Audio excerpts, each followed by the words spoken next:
Dica para o seu treinamento. Uma das melhores dicas que eu acho para você ministrar seu treinamento é contar uma história. Pode ser um fato que aconteceu com você ou com seu amigo. Exemplo, eu sempre conto uma história de um amigo meu que ele passou numa obra. Ele estava numa devida obra e ele estava passando por uma situação que necessitava do direito de recusa ser aplicado para o funcionário. Só que o funcionário, por ele ser novato e ele, pela situação financeira, ele não teve coragem de aplicar a direito de recusa, ele acabou entrando em ação. Isso um técnico de segurança. Ele brigou pelo cara, mandou o cara descer, falou que não podia, discutiu com o encarregado disse que ele ia fazer assim. Aí ele perguntou pro João, não suba aí não, porque você aqui desse lado é areia, mas do outro lado do muro é umas ferragens, né? Porque ele estava fazendo uma demolição em cima de um outro muro e de um outro lado tinha ferragem, do outro lado é areia e ele estava quebrando algo.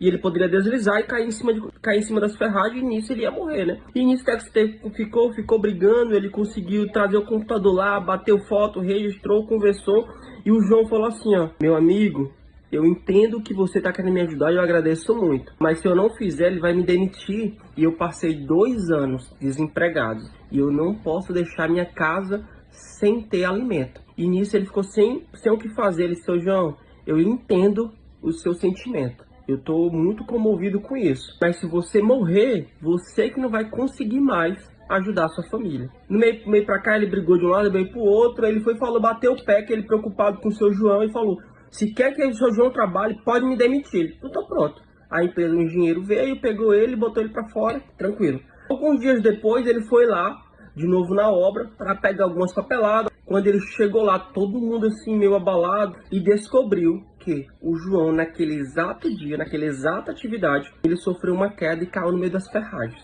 E ele faleceu, né? Resumindo, essa é uma história que eu sempre conto quando eu estou falando no meu treinamento, principalmente para trabalho em altura, quando eu estou falando sobre direito de recusa. Essa é uma história que eu sempre conto. E isso faz, na prática, como deve ser aplicado. Tanto a parte do funcionário, que o funcionário tem as suas responsabilidades em cima disso, como ele deve agir em cima de um direito de recusa, mas também isso não desobriga o TST também abraçar essa causa do direito de recusa, porque um TST que tem medo de perder o emprego, de acionar o direito de recusa e brigar pelo funcionário com medo de perder o emprego, significa que ele não tem medo de ser preso. Fica a dica, tá bom?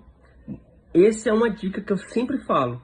Se você tem alguma história para contar, conte essa história para deixar na prática aquele conteúdo. Não importa qual seja o tema, mas se você tem uma história sobre aquele tema, conte uma história. Explique na prática como funciona, que isso ajuda demais a compreensão dos colaboradores. Gostou da dica? Comenta aí e deixa mais um conteúdo aí que você queria uma dica aí para você fazer seus treinamentos ou no seu dia a dia em campo. Deus te abençoe.